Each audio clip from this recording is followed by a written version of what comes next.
Identidad profética de la Iglesia remanente. Nuevamente estamos juntos para ver otro tema importante acerca de la Iglesia de Dios. La pregunta que surge es, ¿cómo podemos identificar la verdadera Iglesia de Dios? Y tenemos aquí tres cosas importantes. Primero, la doctrina, que es el conjunto de enseñanza y principios, debe coincidir 100% con la palabra de Dios. A la ley y al testimonio. Si no digieren conforme a esto es porque no les ha amanecido. Isaías 8:20. La doctrina es una parte. La segunda es la profecía. ¿Qué es profecía? Revelación anticipada de los planes de Dios para la humanidad. Debe mencionar su existencia, surgimiento y desarrollo. Sus características fueron predichas, cada cosa a su tiempo. Amós 3:7 dice, porque no hará nada el Señor Jehová sin que revele su secreto a sus siervos los profetas. El tercer punto es su origen histórico. Debe tener el sello de Dios, no ser el fruto de peleas humanas, el carácter de una rebelión, sino ser un movimiento que surgió en el momento profético adecuado. ¿Cómo podemos identificar la verdadera Iglesia de Dios? Es la Iglesia del Dios viviente, columna y baluarte de la verdad. 1 Timoteo 3:15. Cuando Sansón arrancó las columnas, cayó el edificio. Cuando se derriba la verdad de Dios, ya no es la Iglesia del Señor. El baluarte eran edificios con paredes gruesas, donde escondían los tesoros. La Iglesia debe ser un baluarte que debe guardar la verdad contra todos los ataques del enemigo. Ella está sobre la plataforma de la verdad. Dice en Testimonio B, Serie B, tomo 2, 51, como pueblo debemos permanecer firmes sobre la plataforma de la verdad eterna que ha de resistir a las pruebas. Tenemos que sustentar los pilares seguros de nuestra fe. Los principios de verdad que Dios nos reveló son nuestro único verdadero fundamento. Ellos hicieron de nosotros lo que somos. El transcurso del tiempo no disminuirá su valor. Sí, necesitamos velar para que se queden las verdades sobre la plataforma y no sean rebajadas. Las verdades que Dios nos ha revelado, como hemos visto. Bien, veamos algunas profecías sobre la Iglesia del tiempo del fin. Hemos dicho que Dios no hará nada sin que revele su secreto a sus siervos los profetas. Aquí tenemos tres tipos de profecías.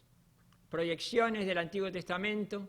Vamos a ver qué lecciones nos da Caín y Abel, qué podemos aprender del santuario. Hay profecías que muestran las características de la última Iglesia en el Antiguo y en el Nuevo Testamento. Y hay profecías históricas en el Apocalipsis, cumplidas inclusive en la historia del adventismo. Vayamos al primer punto, profecías reveladas en los símbolos. Deseado de todas las gentes, dice, por cuanto era de institución divina. Todo el sistema del judaísmo era una profecía compacta del Evangelio. Allí, en los símbolos, hay escondidas cosas maravillosas. Por ejemplo, desde el principio Dios tenía un pueblo. Hemos dicho en el último tema de Caín y Abel. Ellos representan dos clases de personas que existirán hasta el fin del tiempo. Aquí tenemos una comparación, dos clases de adoradores. Abel sacrificó de acuerdo a la voluntad de Dios. Caín sacrificó como mejor le parecía, lo más fácil. En las religiones de nuestro tiempo también es así. Abel sacrificó un cordero, un símbolo de la justicia de Cristo. Caín sacrificó frutos de la tierra, su propia justicia. Abel fue víctima de persecución. Caín fue el que persiguió a su hermano. Abel fue pacífico, fue víctima. Caín, el primero en ir a la guerra, la primera guerra fratricida. Abel asume la responsabilidad. Caín dice, no se siente responsable por lo demás. ¿Soy yo guarda de mi hermano? Hay un principio que es la responsabilidad corporativa que debe entenderse. Vayamos al santuario. Allá hay muchísimos símbolos. pero entresaquemos algunas cosas que se proyectan como comparación. Por ejemplo, el cerco era de lino blanco, símbolo de la justicia de Cristo, como dice Apocalipsis 19, 8. Es un símbolo de la justicia imputada e impartida de Cristo, que debe ser el tema principal del pueblo de Dios. Todo estaba rodeado por ese cerco, y esa es la verdad de Cristo, nuestra justicia, que debe rodear todas las doctrinas. Veamos las alfombras que están sobre el santuario. El techo era por fuera de piel de tejones, no tenía una gran apariencia. Isaías 53:2 dice que Cristo, del Mesías, sin parecer en él ni hermosura. Pero también el pueblo de Dios es un pueblo humilde y pobre, como dice Sofonías 3:12. El candelero representa a la iglesia que debe alumbrar al mundo. Jesús está caminando entre los candeleros, Apocalipsis 1:20. Es alimentado por el aceite, el Espíritu Santo, como nos explica Zacarías 4:1-6. Podríamos ampliar muchísimo los símbolos y hacer comparaciones, pero hay una prueba evidente de que el gobierno de Dios está comparada con el arca del pacto, y la iglesia en la tierra es una filial del gobierno de Dios. La iglesia está comparada también con el arca del pacto. Veamos un poquito. El arca del pacto identifica al verdadero pueblo de Dios que sostiene en alto los principios allí representados. Vamos a ver qué símbolos hay dentro del arca y en relación a esta parte tan importante del lugar santísimo. Pero veamos de qué se refiere a la iglesia también. Pero hay un pueblo que llevará el arca de Dios. Algunos que no querrán seguir llevando el arca saldrán de entre nosotros, pero estos no podrán levantar vallas para obstruir la verdad. Testimonio para Ministros, página 411. Hay un pueblo que llevará el arca de Dios.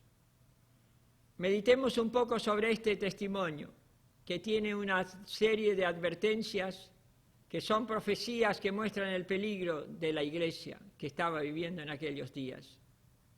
La religión de Jesús está en peligro. Se la está mezclando con mundanalidad. Formas de ver mundanas ocupan el lugar de la verdadera piedad y la sabiduría que viene de arriba, y Dios retirará su mano próspera de la conferencia. ¿Será quitada el arca del pacto de este pueblo? ¿Se introducirán ídolos de contrabando? ¿Serán introducidos al santuario falsos principios y falsos preceptos? ¿Será respetado el anticristo? ¿Serán ignoradas las verdaderas doctrinas y principios que nos fueron dadas por Dios y que hicieron de nosotros lo que somos? Consejo para escritores, página 95-96 en inglés. Resumamos lo que hemos leído. Primero, la religión de Jesús está en peligro. Esto es una advertencia. Hay fundamento profético en esta expresión. Formas de ver mundanas ocupan el lugar de la verdadera piedad, esa es la causa. Y Dios quitará su mano próspera de la conferencia. Una profecía que Dios retiraría su apoyo. Como punto 4, ¿será quitada el arca del pacto de este pueblo? Vemos a través de esta expresión que la iglesia del fin está identificada con el arca, que le podría ser quitada, o sea, la iglesia fue ya entonces amenazada de ser rechazada por Dios. Hay quienes creen que la iglesia no puede caer, pero como hemos visto en Romanos 11, no te ensoberbezcas si no temes, porque si Dios no perdonó las ramas naturales, a ti tampoco te perdonará. El pueblo de Israel tuvo condiciones y fue rechazado por Dios. Dios hoy nos da condiciones que nos identifican con Él y debemos de seguir esas pisadas, esas indicaciones, esos principios. Punto 5. ¿Se han introducido ídolos de contrabando? Es la pregunta que hace Ellen White. Las modas indecentes, el apetito pervertido, la mundanalidad, cierta recreación, etc., pueden convertirse en ídolos. Y de contrabando, van entrando a la iglesia, van leudando las mentes. Otro punto, ¿serán introducidos al santuario falsos principios y falsos preceptos? O sea, ¿serían menoscabados los preceptos, los principios de Dios? ¿Será respetado el anticristo? En otras palabras, ¿habrá compromisos ecuménicos, flirteo con otras iglesias? El octavo punto, ¿serán ignoradas las verdaderas doctrinas y principios que nos fueron dadas por Dios y que hicieron de nosotros lo que somos? Puede ignorarse una persona, no se la echa, pero se la deja de un lado. Ese fanático, ese extremista, no vale la pena, eso, que se queda a un lado. Ignorar es disminuir su verdadero valor y no prestarle atención. Diversas verdades han sido ignoradas. Bien, hemos visto que el arca del pacto identifica a la Iglesia, como identifica el trono de Dios, o el gobierno de Dios, mejor dicho. Ahora, hay cuatro características. El propiciatorio, la tapa, representa el mensaje de la justificación por la fe, o sea, Cristo es nuestra justicia. Y eso encierra justificación y santificación. Justicia imputada y justicia impartida. El mensaje de Cristo en nuestra justicia no es para cubrir el pecado, sino para vivir con Dios, reconciliado y perdonado, y para recibir la ayuda para gozar, para crecer en la santidad. El segundo punto es el arca. Del arca contiene las tablas de la ley. O sea, hemos dicho de la tapa el propiciatorio, que es un símbolo de la gracia de Cristo, de la justicia por la fe. Dentro y debajo de esa tapa estaban las tablas de la ley, fundamento del gobierno de Dios. La iglesia verdadera, la iglesia del arca del pacto, no deja de lado ninguno de los mandamientos. Santiago 2:10 dice que el que infringiere uno de los mandamientos se hace culpable de todos. Porque el que dijo no cometerás adulterio también ha dicho no matarás. Podríamos hacer una ecuación matemática y decir que 10 menos 1 es 0 en la matemática de Dios. También en el arca estaba el pocillo de maná. ¿Qué simboliza para nosotros? Representa la reforma pro salud, un pueblo que vive sin comer carne. Y la vara de Aarón, un símbolo de la autoridad eclesiástica, un ministerio sin fuego extraño. El fuego extraño del sacerdocio quiere decir que esta vara de Aarón, este ministerio de la verdadera iglesia de Dios, no rebaja los principios, hace diferencia entre cosas comunes y santas, reprende el pecado y trata de vivir a la altura de la luz. Estos cuatro elementos del arca del pacto identifican al pueblo de Dios hoy, el tiempo en que Jesús está en el lugar santísimo. Estamos detrás del velo. Estamos en este tiempo del juicio investigador de este 1844, según las profecías de Daniel 8:14.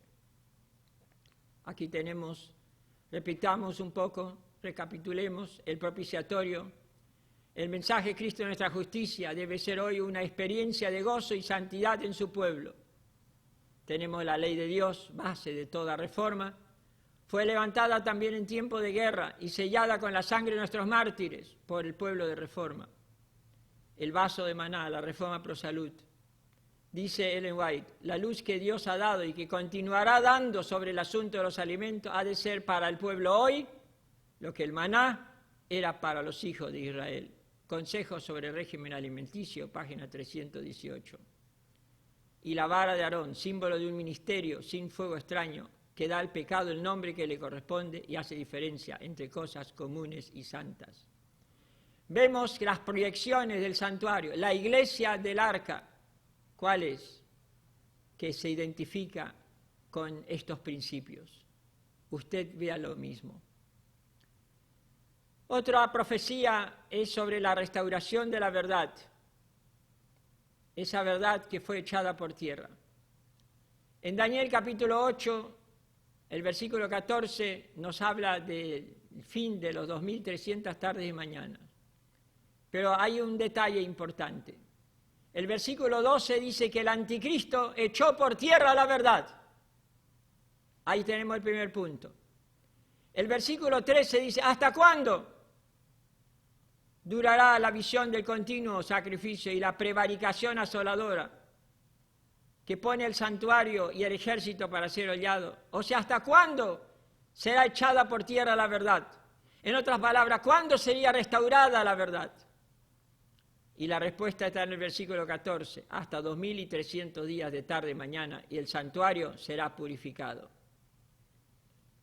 El ángel pregunta, ¿hasta cuándo quedaría echada por tierra la verdad? La respuesta, hasta 2300 tarde y mañana.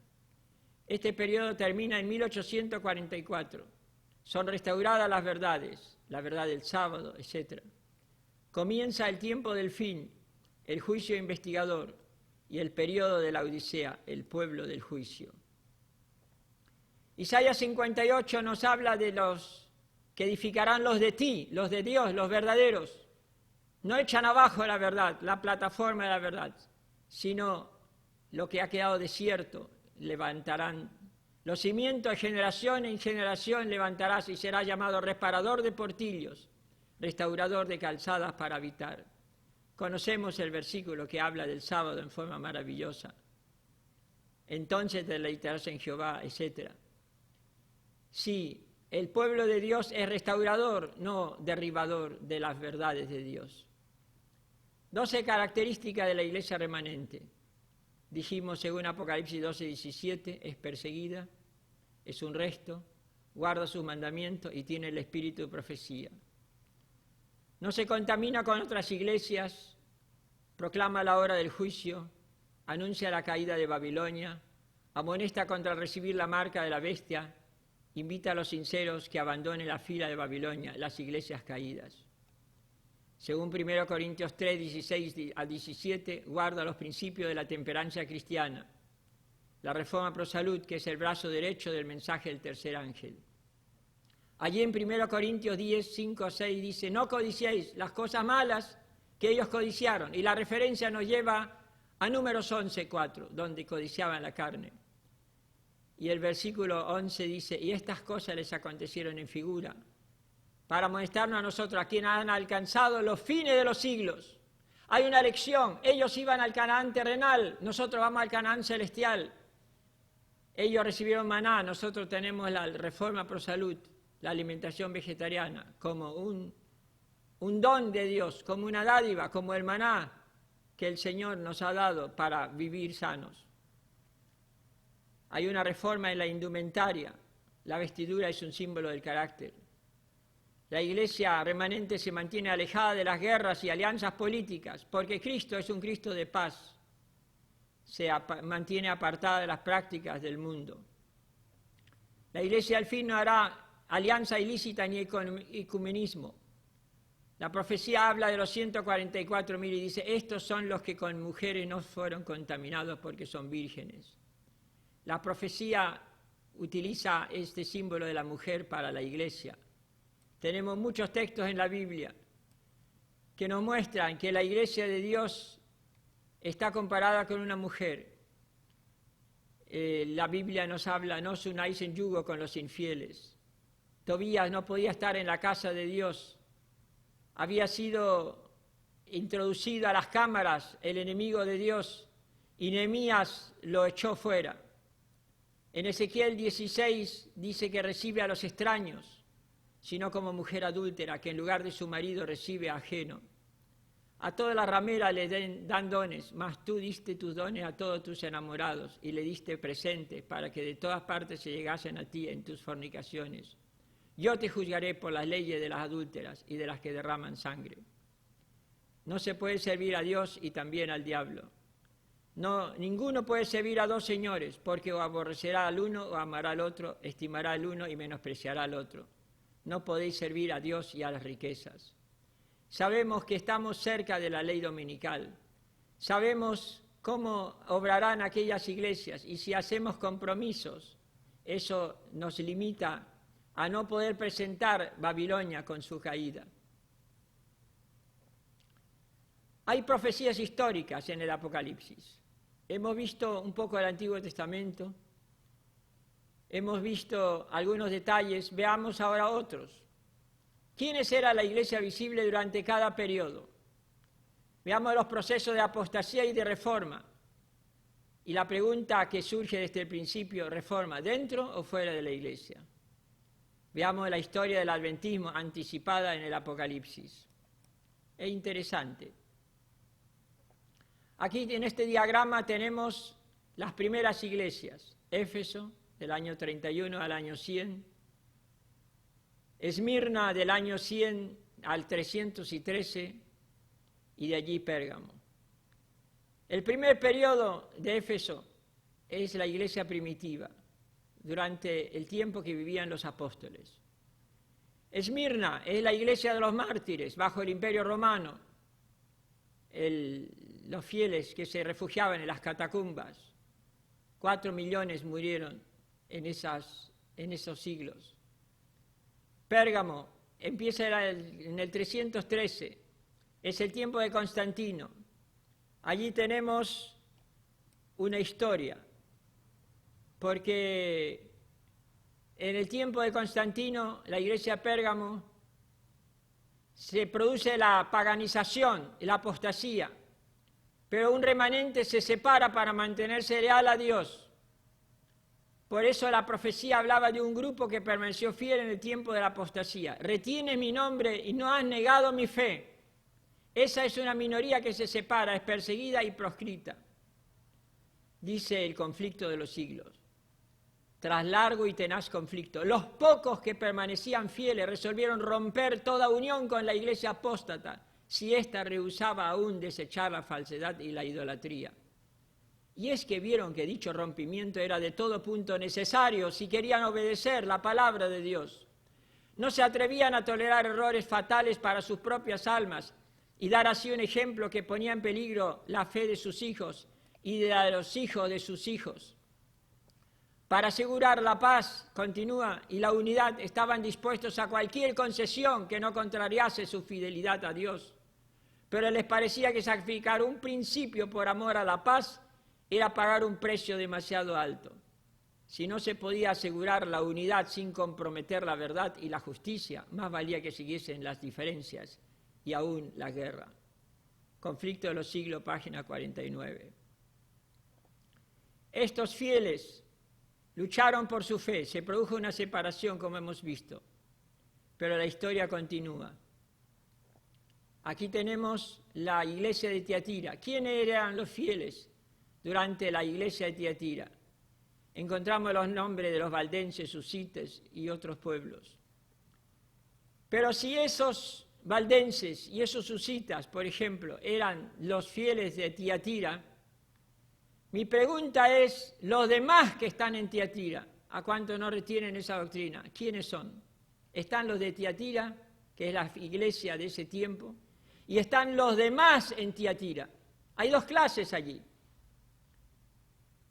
Entonces, ¿quiénes eran? Vamos a ver un poco otro párrafo del conflicto. Tras larga serie de luchas inútiles, los jefes de estas iglesias reconocieron, aunque de mala gana, la supremacía de aquel poder al que todo el mundo parecía rendir homenaje. Así que los líderes cedieron a las presiones de Roma. Hubo, sin embargo, algunos que rehusaron sujetarse a la autoridad de papas o prelados. Determinaron mantenerse leales a Dios y conservar la pureza y sencillez de su fe. Se efectuó una separación. Los que permanecieron firmes en la antigua fe se retiraron. Algunos, abandonando sus tierras de los Alpes, alzaron el pendón de la verdad en países extraños. Otros se refugiaron en los valles solitarios y en los baluartes peñascosos de las montañas, y allí conservaron su libertad para adorar a Dios. Vemos entonces que entre los valdenses se produjo una separación. Esos fieles eran los demás que están en Tiatira. Entre los seguidores de Hus sucedió también una separación al mismo tiempo, o sea, en la misma época aproximadamente, más que menos.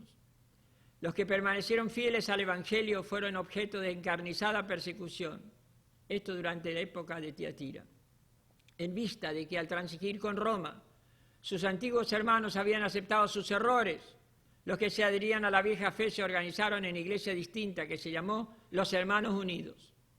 Esta circunstancia trajo sobre ellos toda clase de maldiciones, pero su firmeza era inquebrantable. Vemos que los susitas que tanto lucharon, los líderes, llegó el momento que se comprometieron con Roma. Bajaron la plataforma, pero no se extinguió la fe verdadera.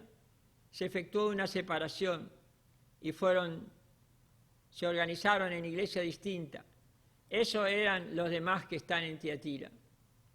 Ese era el remanente fiel, los fieles que se separaron y siguieron la línea de Dios, mientras que los líderes valdense y usita apostataron, la línea que va hacia abajo.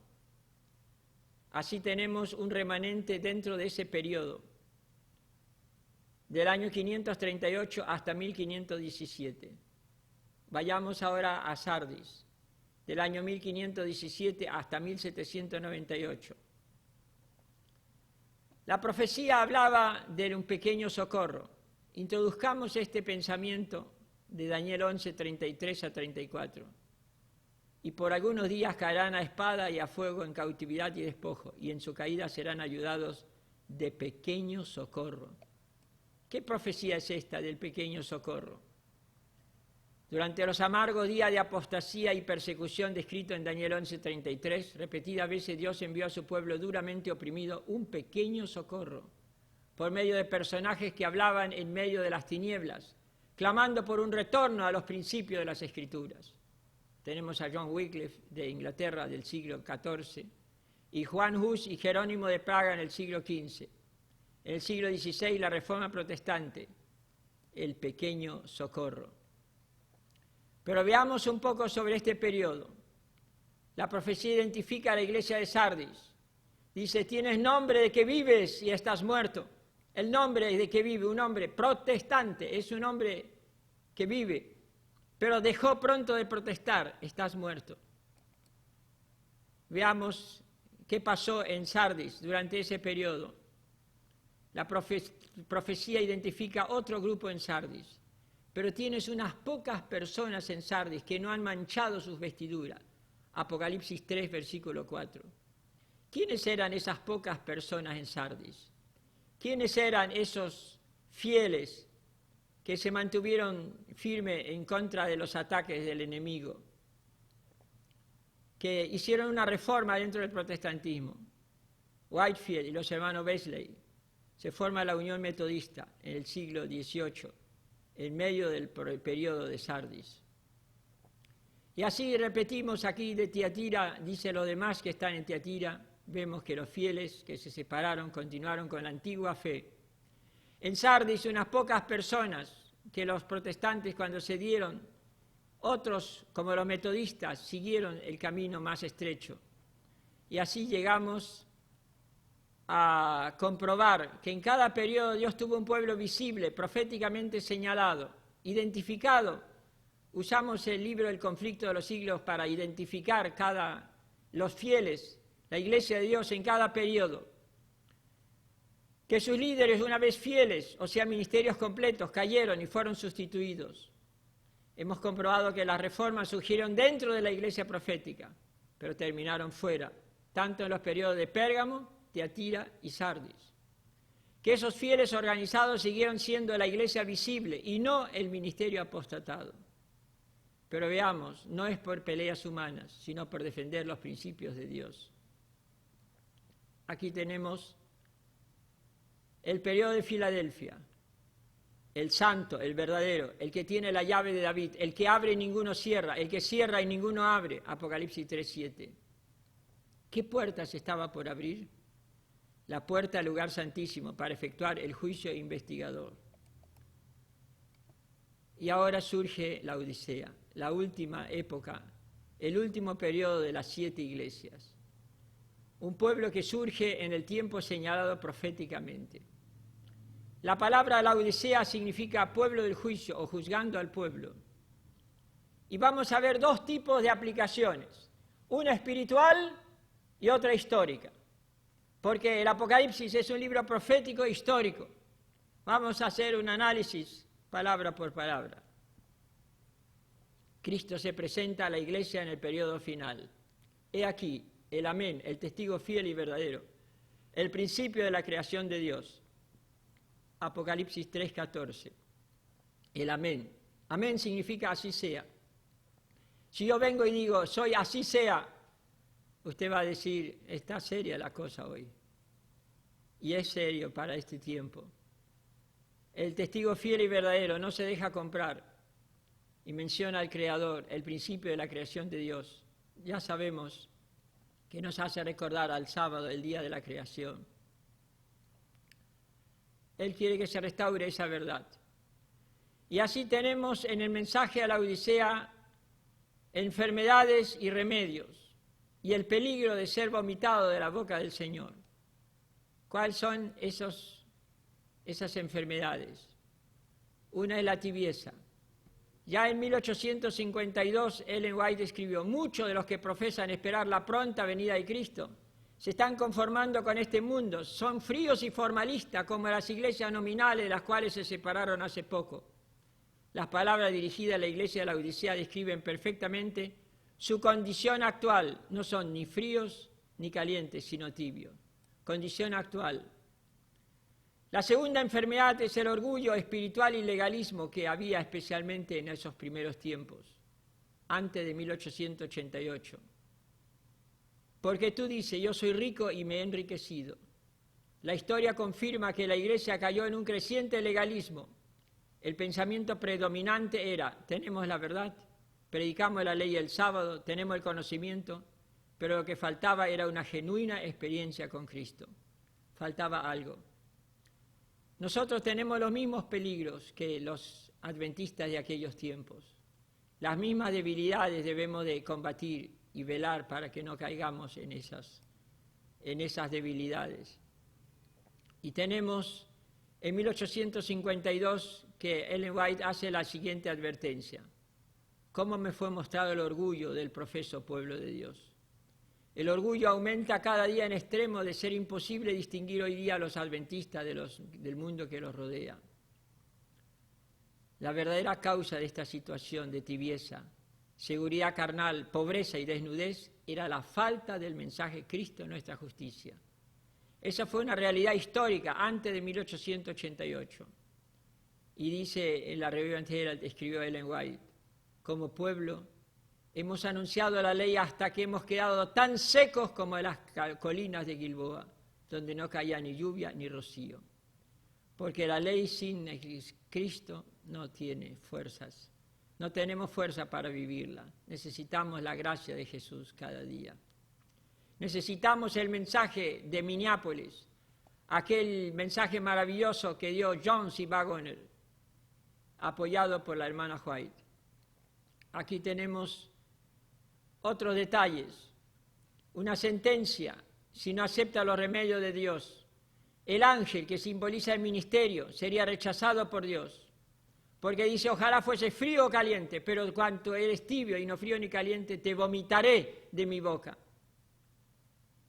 Este era el peligro que enfrentaba la iglesia si no volvía a los principios de Dios. ¿Cuáles eran los remedios? Veamos que las enfermedades eran la tibieza, la riqueza, el legalismo, la ceguera. Y ahora los tres remedios. ¿Cuál es el primero? Te aconsejo. Apocalipsis 3:18, las primeras dos palabras, te aconsejo. Y la pregunta es: ¿cuál es el método que usó Dios para aconsejar la iglesia? Y la respuesta está clara para todos: los testimonios de Ellen G. White. Dios nos ha hablado por su palabra, por los testimonios enviados a la iglesia y por los libros que han contribuido a explicar nuestro deber presente y futuro. Ese fue el primer remedio, el espíritu profecía. Quería Dios ayudar a la iglesia a volver hacia Él. Aquí a sanar la iglesia de su enfermedad. Aquí tenemos el segundo remedio: comprar oro refinado en fuego. El oro simboliza fe y amor. Vestiduras blancas, la justicia de Cristo. Y el colirio para que veas el Espíritu Santo. La pregunta es: ¿cuándo y dónde se habló de fe, justificación y de la presencia del Espíritu Santo con mayor énfasis en la historia adventista? Este versículo tiene una proyección histórica hacia un acontecimiento importante que debía de sanar la iglesia. Es Minneapolis, 1888. En este cuadro tenemos las personas que participaron, los delegados. Allí Dios quería hacer una obra importante, pero ¿qué sucedió? ¿Trajo cambio el Congreso de 1888? Escribe en Testimonio para Ministros, página 80. Comenzaron su obra satánica en Minneapolis. Más tarde, cuando vieron y sintieron la demostración del Espíritu Santo que testificaba que el mensaje era de Dios, lo odiaron aún más, porque era un testimonio contra ellos. No quisieron humillar sus corazones para arrepentirse. Sin embargo, estos hombres han estado ocupando puestos de confianza y han estado modelando la obra a su propia semejanza hasta el punto en que les fue posible. Esta fue la causa del fracaso en la Primera Guerra Mundial.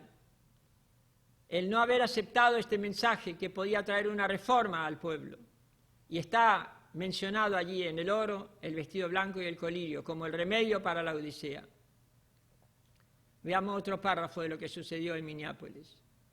Nunca pude olvidar la experiencia que tuvimos en Minneapolis y las cosas que entonces me fueron reveladas en cuanto al espíritu que controló a los hombres, las palabras habladas, los actos realizados en obediencia a poderes del maligno.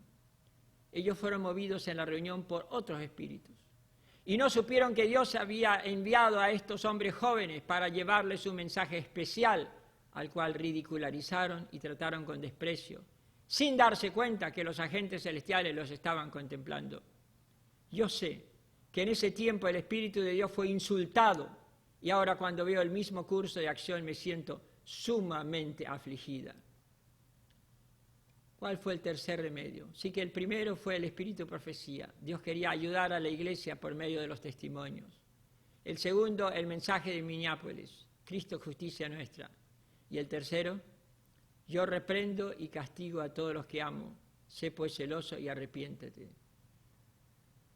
Está en la secuencia. Después de 1888 vienen los grandes incendios y herejías, como las de Kellogg. Se quemó el gran hospital de Battle Creek. Se quemó la Review and Herald. ¿Y qué escribe Ellen White? Yo esperaba que se manifestara humillación grande de corazón, después que el desagrado del Señor se vio en la destrucción de los principales edificios de nuestras dos más grandes instituciones. Pero cuán poca influencia ha tenido esto para producir humillación y arrepentimiento.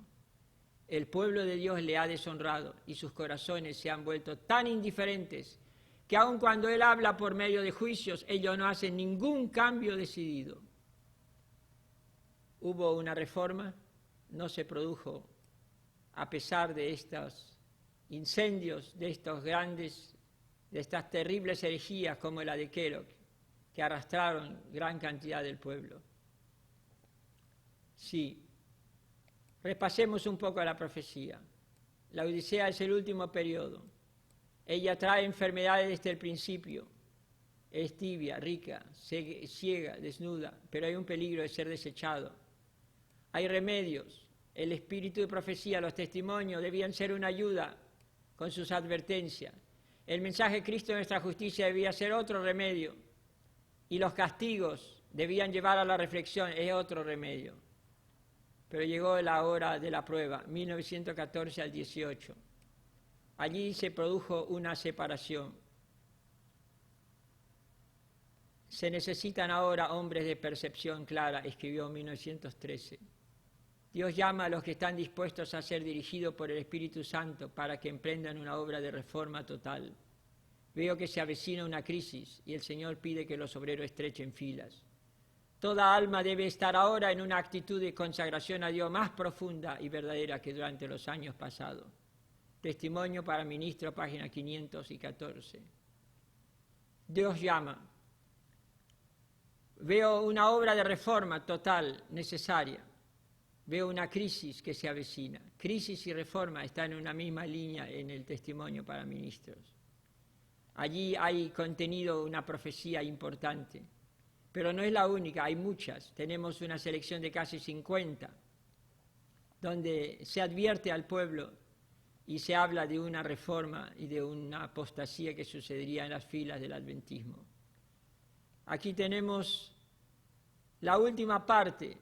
He aquí yo estoy a la puerta y llamo. Si alguno oye la voz y abre la puerta, entraré a él y cenaré con él y él conmigo.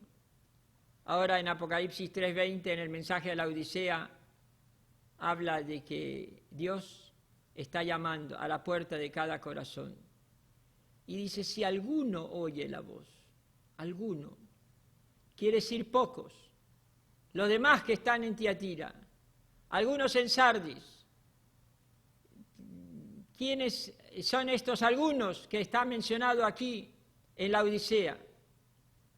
Algunos. Aquí hay dos clases, los que escucharon la voz de Dios, su ley, y no tomaron las armas, el 2% fiel, y los que oyeron la voz del Estado y tomaron las armas, el 98%.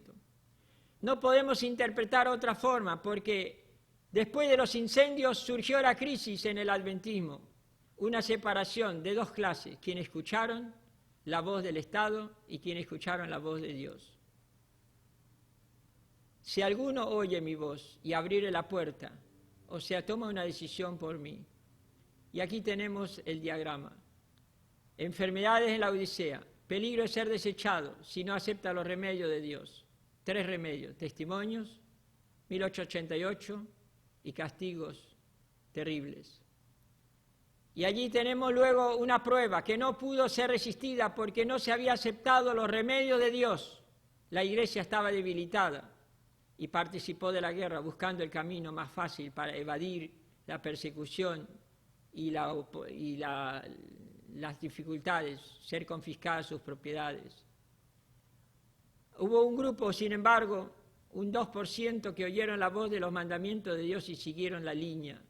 Esa es la iglesia que quedó firme en los principios de Dios.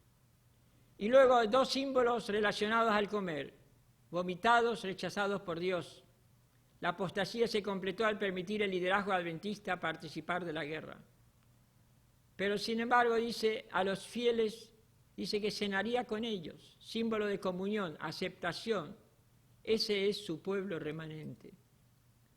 No hay otro movimiento profetizado. Mis hermanos, Dios tiene un pueblo visible en el mundo. Es el remanente señalado en la profecía insertada en el tiempo, después que la tierra ayudó a la mujer, después de 1798. Entonces el dragón se llenó de ira contra la mujer y se fue a hacer guerra contra el resto de la descendencia de ella, los que guardan los mandamientos de Dios y tienen el testimonio de Jesucristo. El texto está en el tiempo, en nuestro tiempo, y muestra la identidad, las 4 características del remanente. Ya hemos mencionado esto, pero lo repito para terminar. Una iglesia perseguida. Satanás lo intenta desde afuera y desde adentro. Es un resto, son pocos. Guarda los mandamientos de Dios, no deja ninguno de lado. Tiene el testimonio de Jesús, el espíritu de profecía. El movimiento Reforma ha luchado para defender la ley de Dios con la sangre de sus mártires, para no ir a la guerra, para no violar el 6º mandamiento y el 4º mandamiento. Aquí tenemos los fieles de las épocas, haciendo un repaso. Éfeso, la primera época, Esmirna, la época de los mártires, Pérgamo, la iglesia del tiempo de Constantino, la paganización, Tiatira, allí tenemos los fieles que continuaron cuando los líderes cayeron y están identificados como los demás en Tiatira. En Sardis habla de unos pocos que no han manchado sus ropas. Luego Filadelfia. Tenemos la Odisea, tiene sus enfermedades, sus peligros de ser desechado, los 3 remedios, los testimonios, 1888 y los castigos. Y luego habla de un grupo, si alguno oye la voz, o sea, de pocos en la Odisea. Y eso se entiende que había un grupo mayor que sería desechado. Claro que Dios tiene almas sinceras en todas otras iglesias. También tengo otras ovejas que no son de este redil. A esas también tengo que traer. Ellas también oirán mi voz. Y habrá un rebaño y un pastor. El Señor llama a los sinceros a unirse a su pueblo visible y profético. Salí de ella, pueblo mío. Sí, Dios tiene almas sinceras, pero no quiere decir que esa sea la iglesia remanente. La iglesia remanente está señalada en la profecía. Hoy si oyeres mi voz. El Señor nos invita a tomar los remedios que Él da a su pueblo y salir entre los vencedores. Aquí nos habla ya del tiempo de la lluvia tardía, donde se verá quiénes son los vencedores al final. y ellos se sentarán conmigo en mi trono. La profecía termina en el cielo, compartiendo el trono del Señor Jesús. Demos la invitación a un mundo perdido. El Espíritu y la esposa dicen, ven. Y el que oiga diga, ven. Y el que tenga sed y quiera, venga y tome el agua de la vida de balde.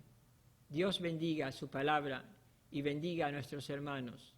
Amén.